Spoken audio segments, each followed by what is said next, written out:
Ladies and gentlemen, family and friends, let me ask you something. Have you ever been wronged, betrayed, or left brokenhearted by someone you trusted? Have you ever cried yourself to sleep, wondering why God allowed them to walk all over you, disrespect you, and hurt you, when all you ever did was love them? I know that pain. I know the fire that burns inside when you've been done wrong, when you've been taken for granted, when your kindness was mistaken for weakness. But let me tell you something right now. God is not blind to your suffering. He has seen every tear, heard every cry, and He is moving in ways you cannot see. Sometimes we want revenge. We want justice now, but the Bible says, "Vengeance is mine, saith the Lord." That means it's not your fight, it's His. And let me tell you, when God steps in, He moves in ways that shake the very foundation of those who tried to break you.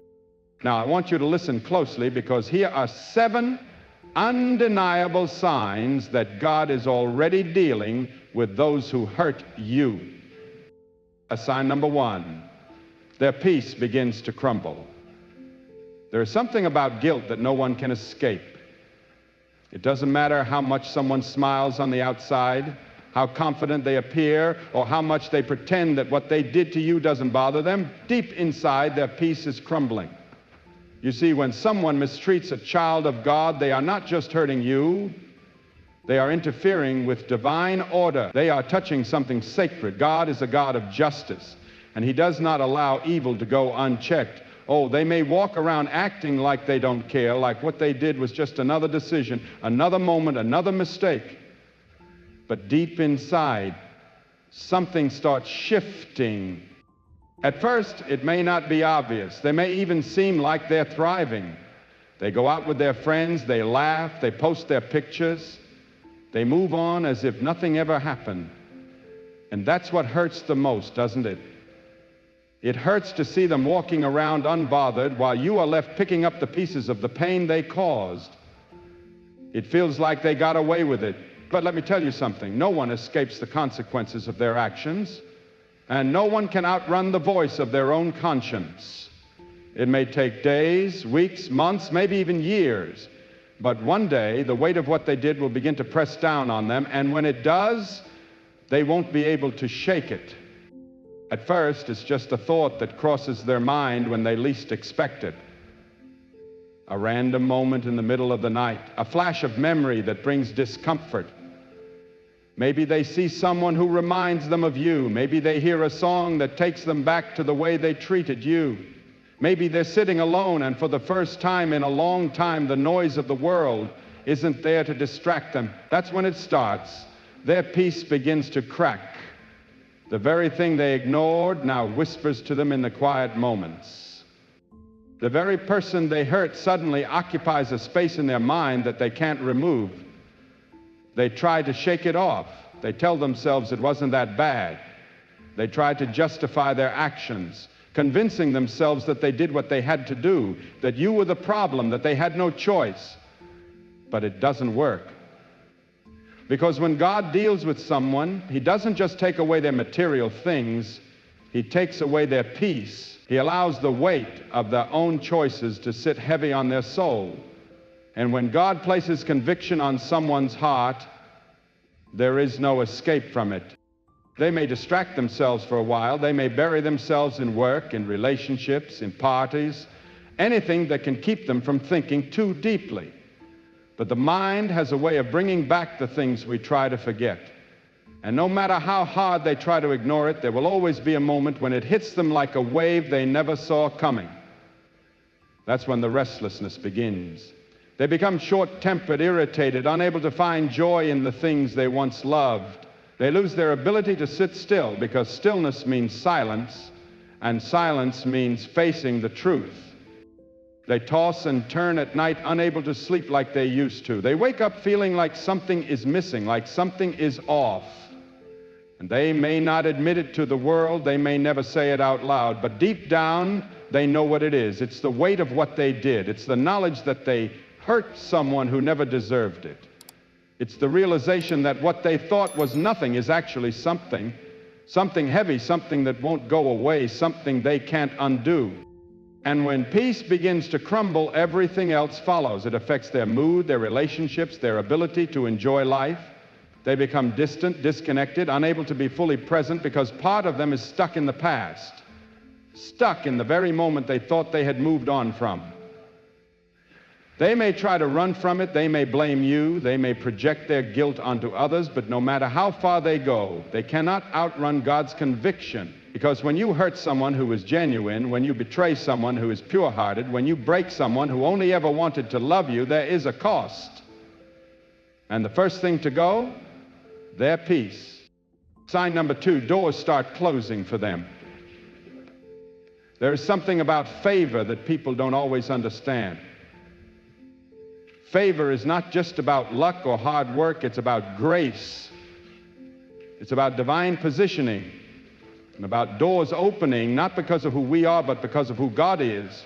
And when someone walks in that favor and another person comes against them, mistreats them, or causes harm, they are not just coming against a person, they are coming against the favor of God on that person's life. And that's when things start to shift. At first, they don't notice it. Life continues as usual. They wake up, go about their day, and assume that everything will go according to plan. They think they've moved forward without consequence. They believe they got away with it. But what they don't realize is that when you interfere with someone God has his hand on, there is always a cost. It starts subtly, a missed opportunity, a phone call that never comes, a situation that seems so promising suddenly falls apart. They chalk it up to bad timing, bad luck, or just life happening. But what they don't realize is that it's not just coincidence, it's divine intervention. You see, when someone walks in God's favor, that favor not only blesses them, but it also affects the people around them. When you are connected to someone blessed, you benefit from their blessing. You receive overflow, access, and open doors simply by being in proximity to them. But the moment they mistreat you, the moment they betray, deceive, or harm you, they remove themselves from that covering. They step outside the grace that was once flowing into their life, and that's when doors start to close. The same people who used to support them start pulling away. The same job opportunities that used to fall into their laps start slipping through their fingers. The same relationships they thought were secure start to weaken. They feel stuck, unable to move forward no matter how hard they try. And when God closes a door, no amount of effort can open it. When he removes favor, no amount of networking, planning, or scheming can bring it back. They may try to fix it, to manipulate their way back into success, but success without God's favor is temporary, unstable, and empty. And sometimes once a door is closed, it stays closed. And the very thing they took for granted becomes the thing they now wish they had never lost. When someone betrays you or causes you pain without remorse, they are sowing seeds into their own future. Seeds that will eventually grow into struggles they never anticipated. At first, life seems normal for them. They move forward as if nothing happened, waking up, going to work, spending time with friends, and living their life without a care. From the outside, it may even appear that they are thriving. And that can be frustrating. Watching someone who hurt you continue on as if their actions had no consequences. But what they don't realize is that their struggles are already forming, creeping in slowly like shadows at sunset. At first, it's little things, small inconveniences, minor frustrations, things they can easily brush off. Maybe they start feeling drained, unmotivated, or restless in ways they can't explain. Maybe they begin to face little setbacks, missed deadlines, unexpected problems, delays that make no sense. They chalk it up to bad luck, a rough patch, or life simply being unpredictable. But then the weight grows heavier. Relationships that once felt stable begin to shift. The people they relied on become distant. The support they once had starts to fade. Suddenly, just as they left you struggling, they find themselves surrounded by struggles of their own. Things that once came easily now require effort. The confidence they once had starts to waver. Every step forward feels like walking through mud, slow, exhausting, and uncertain. And no matter what they do, nothing seems to go right. They try to fix it to regain control, but the more they push, the more resistance they face. Obstacles appear out of nowhere. Their plans fall apart. The things they once took for granted slip through their fingers. And in the quiet moments when no one else is around, a thought lingers in the back of their mind. Could this be happening because of what I did? They remember what they did to you, the pain they caused, the betrayal, the words they spoke that cut deep. And for the first time, they begin to see the pattern. How, ever since then, things have been going downhill. Yet pride is a powerful thing. Instead of acknowledging their mistakes, instead of making things right, many will choose to fight against the very struggles they created for themselves. They will blame others, blame circumstances, blame everything except their own actions. But no matter how much they deny it, the struggles remain. The storms don't pass, and soon, just as they left you feeling helpless, they find themselves in a place where nothing feels secure. Because when you hurt someone who was good to you, when you betray someone who only ever wished you well, you don't just wound them, you set a course for your own suffering. Not because of revenge, not because of bitterness, but because the universe, the divine order, God Himself, will not allow injustice to go unchecked. And when those struggles surround them, when every direction they turn leads to another dead end, they will have no choice but to face the truth. What they gave out is now coming back to them. They lose what they took for granted. Life has a way of humbling those who take their blessings for granted. When someone mistreats a good person, when they betray, deceive, or walk away from someone who only had good intentions, they don't always realize what they're doing in the moment. They assume that life will continue as it always has, that the things they have will always be there, that they can move forward without consequence. But what they fail to understand is that every blessing has a source, and when they mishandle what was meant to be cherished, they set themselves up for loss. At first, nothing seems different. They go on with their life unaware of what's coming.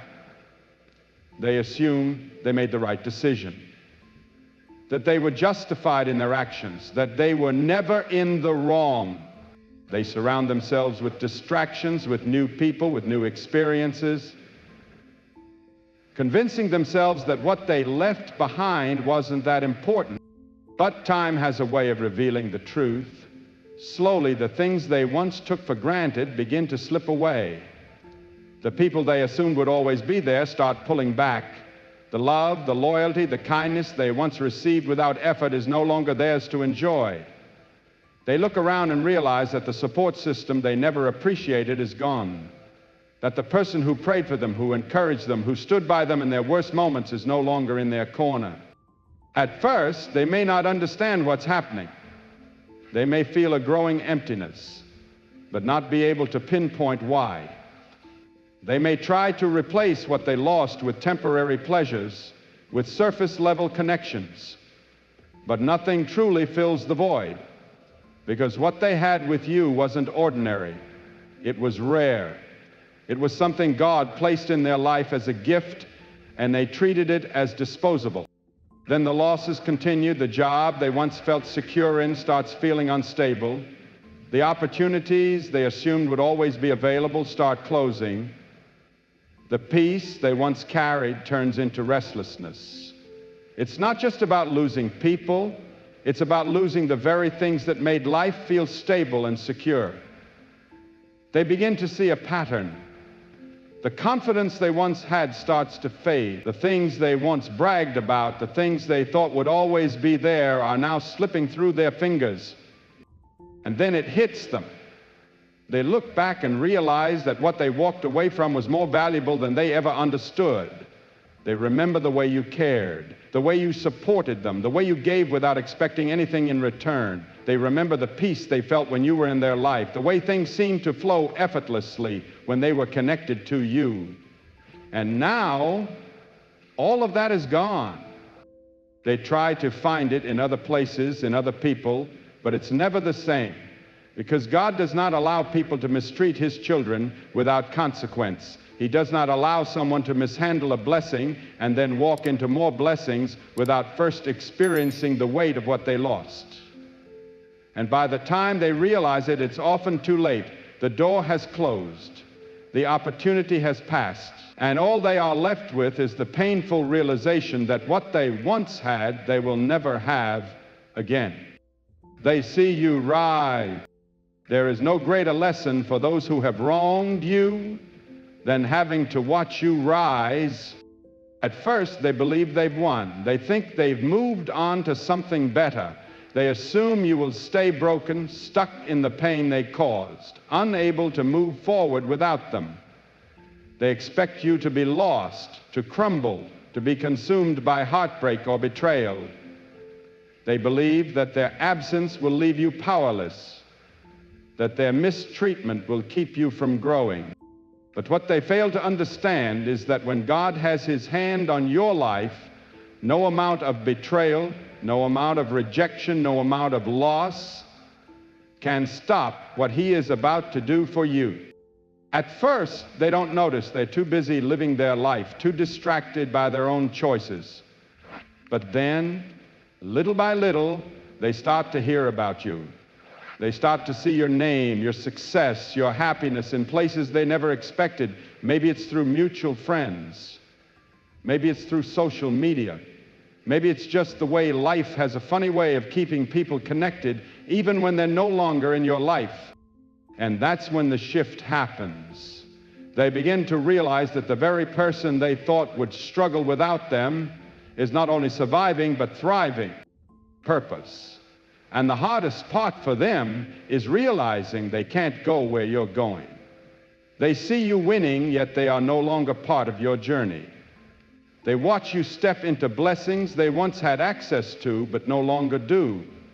They see how you carry yourself differently, how you are no longer affected by what they did. And that realization alone is enough to shake them, because the greatest consequence of hurting someone who was good to you is having to watch them rise without you, having to see them become everything you once doubted they could be, living with the knowledge that they never needed you to be great. They just needed to let go of you to reach greatness. And that is a lesson they will never forget. Sign number 6, their conscience won't let them rest. There is no prison stronger than a guilty conscience. No matter how far someone runs, no matter how much they try to ignore it, no matter how deeply they bury themselves in distractions, when they have wronged someone with a pure heart, the weight of that wrongdoing follows them. It lingers in the background of their mind, creeping into their thoughts at the most unexpected moments. At first, they tell themselves it's nothing. They justify what they did. They convince themselves they had to do it, that they had no choice, that they were in the right. They surround themselves with noise, with people who agree with them, with situations that keep them too busy to think, and for a while it works. For a while, they feel like they've escaped the consequences. But the mind has a way of bringing back what we try to forget. At night, when everything is quiet, when there's no one to impress, no one to distract them, their thoughts start speaking louder. They replay what happened, whether they want to or not. They see your face in their mind. They hear the words they spoke to you. They remember how they made you feel, the way you looked at them in that final moment, hurt, betrayed, disappointed, and it doesn't go away. No matter how much they try to shake it, that feeling stays with them. It shows up in random moments. A conversation reminds them of you, a place brings back a memory, a song plays, and suddenly they're right back in the past, reliving the moment they thought they left behind. At first they brush it off. They tell themselves it's just nostalgia, just a passing thought. But then it happens more often. The guilt seeps into their daily life. They become restless, irritable, unable to enjoy things the way they used to. They start to notice how certain things don't feel the same anymore. The laughter isn't as full. The joy isn't as deep. The peace isn't as strong. Something is missing. And deep down, they know what it is. It's the truth they've been avoiding, Because the thing about a guilty conscience is that it does not need punishment to feel pain. It punishes itself. They may never tell a soul. They may pretend in front of the world. But in their quietest moments, they know what they did. They know they hurt someone who never deserved it. They know they took something real for granted. And as time goes on, that weight only gets heavier. They wonder if they should reach out. They debate apologizing. But pride is a stubborn thing, and admitting they were wrong would mean facing the very thing they've been running from. So they keep silent, hoping that if they ignore it long enough, it will go away. But it never does. Because when you hurt someone who is genuine, when you mistreat someone who only wanted to love you, when you break the trust of someone who would have done anything for you, your conscience does not let you rest. And that is a burden they will have to carry. Sign number 7, God elevates you beyond their reach. There comes a moment when God steps in, when he takes everything they did to break you and uses it to build you. When he takes the very pain they caused and turns it into the fuel for your purpose. When he makes it clear that no betrayal, no rejection, no attack could ever stop what he has planned for your life. At first, they don't notice. They assume you'll stay where they left you. They think life will keep you in the same place, struggling, hurting, trying to make sense of what happened. They expect you to need them, to miss them, to wish things had gone differently. They believe their absence will slow you down, that their mistreatment will define you, but they forget who you belong to. Because when God has a calling on your life, when his hand is on you, no person, no setback, no disappointment can block what he is about to do. In fact, he often uses the very ones who tried to hurt you as the reason he elevates you. He turns their rejection into redirection. He takes their betrayal and makes it the very thing that pushes you into greater blessings. And while they were expecting to see you broken, they are now forced to watch you rise. At first they hear about it. Someone mentions your name in a conversation. They see a picture, a post, a sign that you're doing better than before, and it catches them off guard because in their mind you weren't supposed to elevate. You weren't supposed to grow. You weren't supposed to move forward without them. But then they start to see more. You are glowing, walking in confidence, stepping into rooms they never imagined you would, receiving opportunities that once seemed impossible. And the best part, you're not just succeeding, you're happy. You're at peace. You have joy that is unshaken, a glow that cannot be dimmed, a presence that cannot be ignored. And that's when it really hits them. They start to realize that the version of you they once had access to no longer exists. The person they once took for granted is now out of reach.